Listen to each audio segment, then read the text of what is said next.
I never thought I'd be the one to take down Karen Matthews, the notorious Homeowners Association president of Whispering Pines. For 3 years, she ruled our neighborhood with an iron fist and a clipboard, measuring grass height to the quarter inch and sending violation notices if your mailbox was a shade darker than approved eggshell number 7.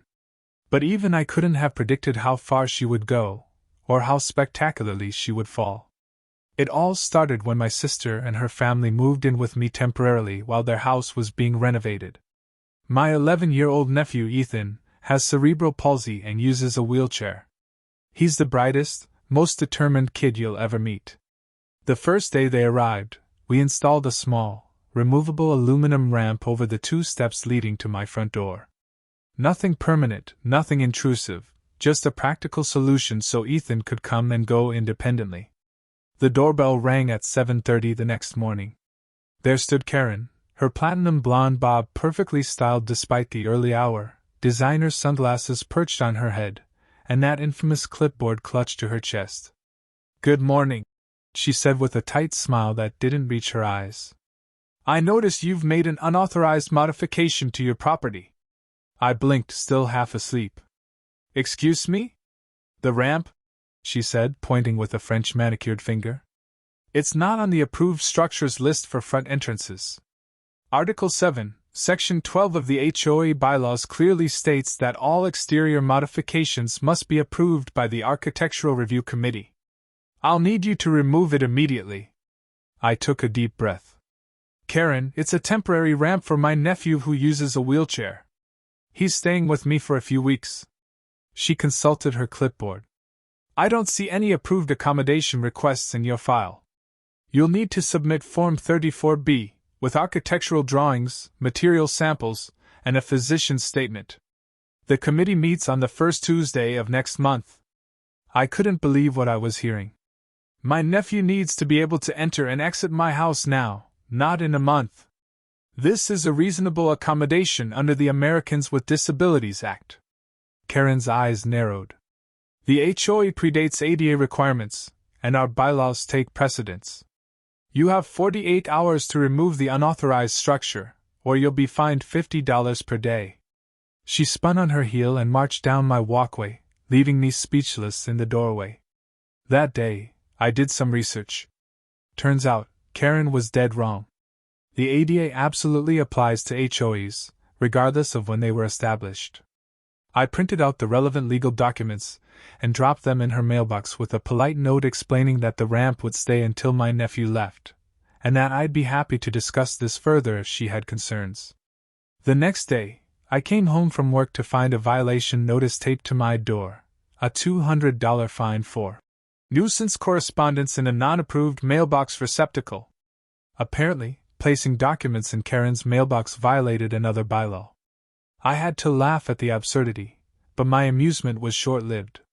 The following Saturday morning, I was making breakfast when Ethan wheeled into the kitchen, tears streaming down his face. "Uncle James, someone took my ramp," he said, his voice shaking. "I can't get outside to play with the other kids."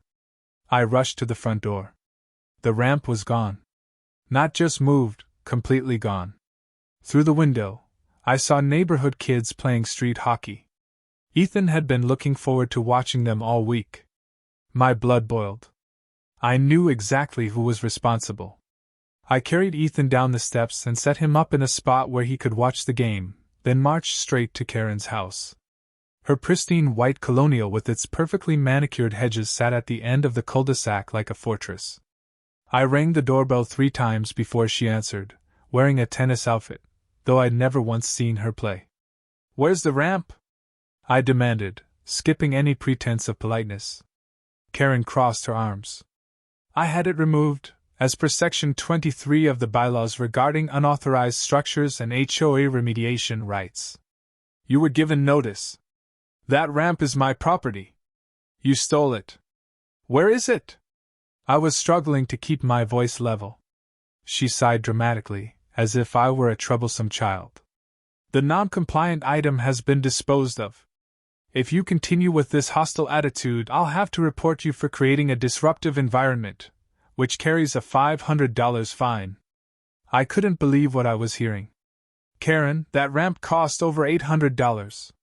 More importantly, my disabled nephew now can't leave the house without being carried.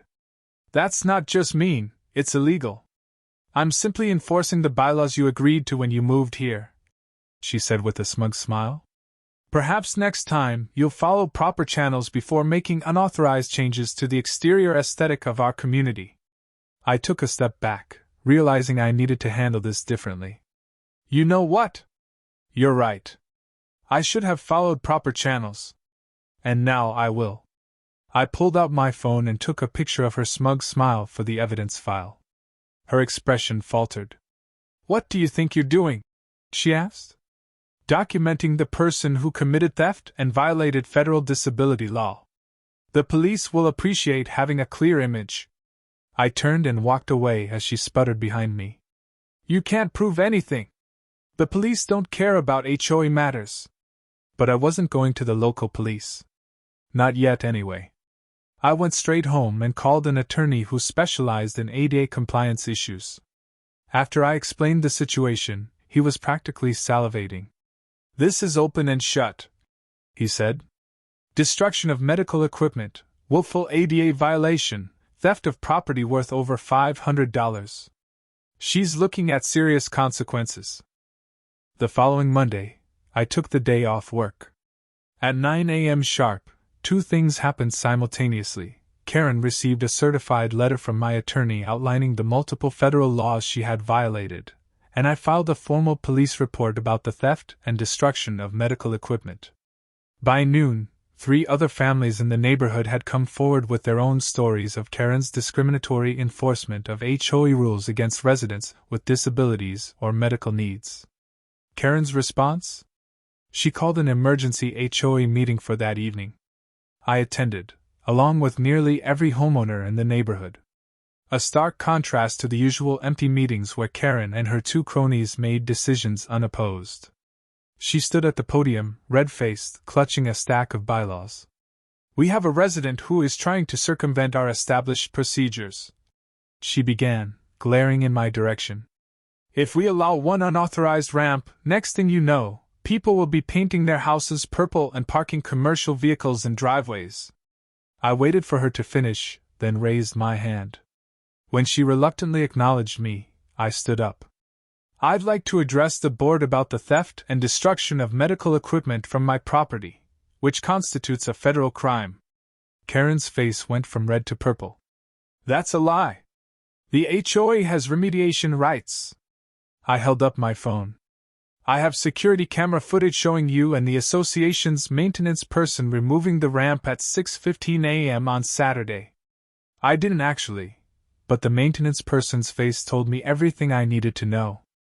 I also have the receipt for the ramp, ADA documentation establishing its necessity, and statements from 3 medical professionals about the impact of its removal on my nephew's ability to access basic needs." The room went completely silent. Karen looked around for support, but found none. Even her loyal board members were suddenly fascinated by their shoes. "Furthermore," I continued, "I've spoken with the district attorney's office about pressing charges for theft over $500, destruction of medical equipment, conspiracy to violate civil rights under color of authority, and violation of the Fair Housing Act." A woman in the back stood up. "My son has autism, and Karen fined me for having a swing in my backyard that helps with his sensory needs. She called it an unsightly play structure." An elderly man raised his hand. "She made me remove the handrail I installed next to my garden steps after my hip replacement." Suddenly, the floodgates opened. One by one, neighbors shared their experiences of Karen's tyrannical rule, each more outrageous than the last. Karen tried repeatedly to gavel the meeting to order, but no one was listening anymore. The maintenance person, looking pale, approached the microphone. "For the record, Ms. Matthews instructed me to take the ramp to the landfill, specifically so it couldn't be recovered," he said. Then turned to me. "I had no idea this was for a disabled child. She told me it was abandoned junk someone had dumped." 2 days later, I was in my front yard installing a new, sturdier ramp when a police cruiser pulled up.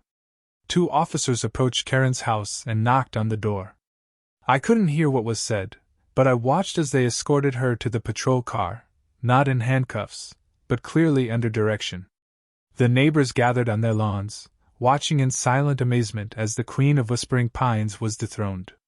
Later that day, I received a call from the district attorney's office. Karen had been charged with theft, destruction of medical equipment, and multiple ADA violations. Because she used her position as HOA president to commit these acts, the charges were enhanced. She was facing up to 3 years in prison and fines of over $100,000. The DA offered a plea deal: 6 months of house arrest, 5 years probation, full restitution for the ramp plus damages, 200 hours of community service working with disabled individuals, and permanent prohibition from serving on any HOA board. That evening, as I helped Ethan up our new ramp, we saw Karen returning home. Her perfect hair was disheveled, her designer outfit replaced by a rumpled pantsuit. When she saw us watching, her face contorted with rage and humiliation. She slammed her car door and stomped inside, only to emerge moments later with a for sale sign, which she jammed into her perfectly manicured lawn with such force, I thought she might break the stake. In that moment, as she looked up and met my eyes across the street, I saw something I never expected: fear.